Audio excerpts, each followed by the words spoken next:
Chi era Fuflunz? Fuflunz era un dio, in realtà. È un dio. È l'equivalente etrusco del dio Dioniso greco e del dio Bacco latino, romano. Noi, in quanto toscani, ovviamente omaggiamo il dio dell'ebbrezza e della lascivia e delle passioni, quelle eteree, con la nostra tradizione, quindi quella etrusca. Quindi Fuflunz, non Bacco, non Dioniso, ma Fuflunz. Cos'è che accomuna però tutte queste divinità? L'eccesso. Cos'è che però rende differente il nostro Fuflunz rispetto ad entrambi i più simili Dioniso e Bacco? Il fatto che gli Etruschi, rispetto sia ai Greci che ai Latini, erano una religione o avevano delle ritualità molto più notturne che non diurne, ovvero molto più lunari che non diciamo solari, ok? Quindi più sul buio e non sulla luce. Per questo motivo, se avessimo dovuto fare Bacco o Dioniso, avremmo fatto questa fragranza e questo sapone con delle note brillanti, con delle note calde, con delle note pastose e dolci. Noi qui tutto il contrario, ovvero come elementi caratterizzanti il sapone lo abbiamo creato ricchissimo e quindi andando a voler provocare la moda un po' diffusa di creare saponi da barba molto pannosi, molto rispondenti, molto facili da montare, ma con il grasso animale, detto tallo, ma nient'altro di più del sego di bue, più o meno buono, non stiamo dicendo questo, ma sempre grasso animale. Noi questo effetto tallowato, chiamiamolo così, grasso, pannoso, lo abbiamo preso provocatoriamente con quell'anello di congiunzione fra mondo animale e mondo vegetale, ovvero il latte. Per andare nell'eccesso dei latti ne abbiamo presi tre fondamentali della cultura antica peninsulare italiana. Quello di mucca, quello di capra e quello di asina. Ognuno non messe in proporzioni uguali, ma nelle proporzioni giuste perché esplichino al meglio delle proprietà vere, reali e che funzionino, che abbiano un vero e proprio effetto quando si va ad utilizzare il sapone. Non sono claim di marketing, ma sono veri e propri effetti cosmetici. Quello di mucca è un latte molto idratante, in quanto molto carico di acqua. Il latte di capra è quel latte che va un po' a nutrire la pelle dopo che è passata la lama.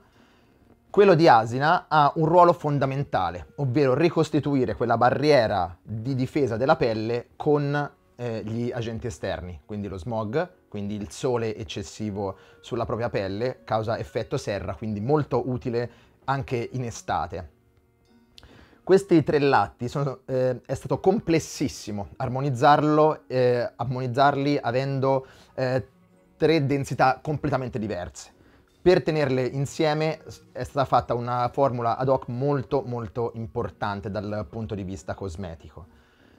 La fragranza, passando alla fragranza, ovviamente non poteva che riferirsi all'uva, ma anche qui non nella sua fase solare, ovvero nella fase suscitata, ma nella fase lunare e quindi nella fase più vegetale, quella di passaggio del nutrimento della pianta nella sua fase più indietro rispetto al suo frutto e quindi il suo legno e la sua foglia. Abbiamo voluto prendere il legno di vite, rievocandolo con dei legni bianchi, molto bianchi, come per esempio l'acacia, come per esempio tutto quello che è la tuia, tutto quello che sono questi legni che danno l'idea di bianco, e messi insieme alle foglie di vite. Come rievocare la foglia di vite? Rendendola lattosa e quindi molto simile alla foglia di fico, per esempio, o anche alla pala del fico d'India. Tutto quello che di verde secerne un materiale molto acido. Questo era il gioco, quindi creare un vigneto, l'accordo è un vigneto notturno, perché? Perché carico di brina, che lo rende un po' bianco, ma soprattutto con nessuna dolcezza dovuta al fatto che l'uva, se esiste in questo accordo, ed esiste soprattutto nelle note di testa, è verde. L'accordo era come camminare, e noi toscani lo sappiamo bene questo, in un vigneto di notte, tornando da una bella passeggiata e trovando il sole ormai tramontato, dove il vigneto tira fuori le parti verdi e non le parti dolci dei grappoli maturi. Questo lo andiamo ad evocare in parte sull'aftershave, come al solito complemento del sapone, e quindi fine rituale della rasatura, dove però gli accordi restano ancora molto verdi dal punto di vista profumiere.